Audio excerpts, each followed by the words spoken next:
Hello friends, मैं अभिषेक कुमार समृद्धि IAS के online platform पे आप सभी का स्वागत करता हूं, अभिनंदन करता हूं। दोस्तों, सुप्रीम कोर्ट में आज एनआईएस रेड को लेकर के एक बहुत ही इंपॉर्टेंट केस की सुनवाई होनी थी दोस्तों। तो सुनवाई जो है वो अब पूरी हो चुकी है दोस्तों तो एनआईएस के साथियों द्वारा एक रीट पिटीशन जो है वो सुप्रीम कोर्ट में दायर की गई थी और ये जो रीट पिटीशन है यह 2 जनवरी 2024 को ही जो है सुप्रीम कोर्ट में दायर की गई थी दोस्तों। तो आज 9 फरवरी 2024 को इसकी सुनवाई होनी थी सुप्रीम कोर्ट में। तो इसकी सुनवाई जो है वो आज की पूरी हो चुकी है। तो आज कोर्ट में क्या क्या हुई, कौन कौन से पॉइंट रखे गए, वकील साहब ने क्या कहा, इन सारी बातों को हम जानेंगे। तो इसके लिए सबसे पहले आप समृद्धि आईएएस के इस यूट्यूब चैनल को सब्सक्राइब करें, लाइक करें, कमेंट करें और ज्यादा से ज्यादा शेयर करें दोस्तों। साथ ही बेल आइकन को ऑन रखें कि जैसे ही एनआईएस डेट को लेकर के कोई नया अपडेट आए तो शीघ्रता से जो है ये आप तक पहुंच जाए दोस्तों। अब हम बात करते हैं सुप्रीम कोर्ट में दायर जिस केस की सुनवाई आज होनी थी उस केस के बारे में दोस्तों तो आप सभी जान लीजिए कि सुप्रीम कोर्ट में या फिर कहीं पे भी कोर्ट में ये जो एनआईएस डेट को लेकर के हम लोग लड़ाई लड़ रहे हैं, जो लड़ाई लड़ी जा रही है, ये लड़ाई बहुत ही इंपॉर्टेंट है और ये लड़ाई जो है दोस्तों काफी लंबी चलने वाली है। ऐसा नहीं है कि 1-2 डेट पड़ेगा और जो है रिजल्ट जो है हमारे फेवर में आ जाएगा, हम सभी को एनआईएस डेट को जो है वो मान्यता मिल जाएगी। तो ऐसा नहीं होने वाला है दोस्तों। ये लड़ाई जो है वो लंबी चलेगी और तब जाकर के ये क्लियर हो पाएगा कि एनआईएस डेट को जो है भारत के अंदर किसी भी शिक्षक भर्ती के लिए पात्र माना जाएगा या नहीं माना जाएगा। तो इसके लिए दोस्तों काफी लंबी लड़ाई चलेगी। तो इसके लिए आप सभी को पेशेंस बना करके रखना है, पैनिक होने की जरूरत नहीं होती है दोस्तों।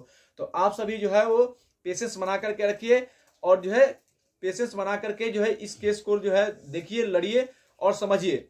अपना जो पॉइंट है उसको बेहतर तरीके से जो हम लोगों को कोर्ट में रखना है, तब जाकर के जो है हमें दोस्तों जो है वो इस केस में क्या होगी कि हमारे पक्ष में जो है वो रिजल्ट आएगा।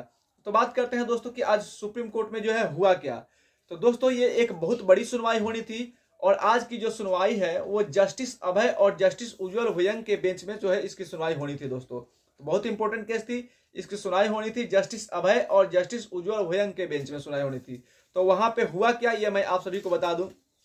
इस केस की डायरी नंबर दोस्तों 354/2024 है और Pampa Dutt versus union of India जो है इस केस में जो है वो कि इस केस की लड़ाई है दोस्तों। Pampa Dutt versus union of India जो है ये केस को दायर किया गया है और इस केस में जो है बहुत सारे अभ्यर्थी जो है दोस्तों पिटिशनर बने हुए हैं। बहुत सारे अभ्यर्थी जो है वो इस केस के पिटिशनर बने हुए हैं और रिस्पोंडेंट जो है वो एनआईएएस को बनाया गया है। साथ ही और भी बहुत सारे लोगों को दोस्तों इसका पिटिशनर जो है बनाया गया है, पार्टी बनाया गया है, जिसमें एनसीटी है, यूनियन ऑफ इंडिया है, साथ ही आपको एनआईएएस को भी इसमें पिटिशनर बनाया गया और भी बहुत सारे लोगों को जो है इसमें पार्टी बनाया गया है दोस्तों। इसमें आपको जो है पब्लिकेशन जो एजेंसी है उसको भी जो है पार्टी बनाया गया था। तो ये एक बहुत इंपॉर्टेंट केस थी। लेकिन इस केस में दोस्तों आज बहुत कुछ हुआ नहीं। सुप्रीम कोर्ट में हुआ क्या कि सुप्रीम कोर्ट में जो आज केस की सुनवाई होनी थी तो एनआईएएस के जो एडवोकेट थे उन्होंने केस को विड्रॉ कर दिया दोस्तों। एक बड़ी बात है कि उन्होंने केस को जो है विड्रॉ कर दिया और उन्होंने केस को जो है वापस ले लिया। विड्रॉ कर दिया यानी कि वापस ले लिया। तो क्यों वापस ले लिया इसको लेकर के जो है सारी डिटेल्स अभी नहीं आए दोस्तों, क्योंकि अभी हमारी टीम जो है वो बात कर रही है। जैसे ही सारी डिटेल्स क्लियर होगी तो हम बताएंगे। लेकिन जैसे हमें लगता है कि एनआईएस डेट के जो वकील थे उनको ऐसा लगा होगा कि कुछ चीजें मिस हो रही है। तो कुछ चीजें अगर मिस होंगी और जाकर के कोर्ट में जो है पेश किया जाएगा, बातें रखी जाएगी तो हमारे पक्ष में जो है रिजल्ट नहीं आएगा, तो केस को खारिज भी किया जा सकता था दोस्तों। तो ऐसे उनको लगा होगा कि अभी जो है हम पूरी तैयारी के साथ नहीं आए हैं तो हमारे केस की जो है सुनवाई बेहतर ढंग से नहीं होगी और हमारे खिलाफ जा सकता है, इसलिए उन्होंने इस केस को वापस ले लिया होगा। तो उन्होंने इस केस को विड्रॉ कर दिया। अब आगे कब इस केस की सुनवाई होगी दोस्तों देखेंगे। अब कब वो जो है फिर इस केस को जो है लेकर सुप्रीम कोर्ट में जाएंगे तो उसको अपडेट को लेकर के हम देते रहेंगे।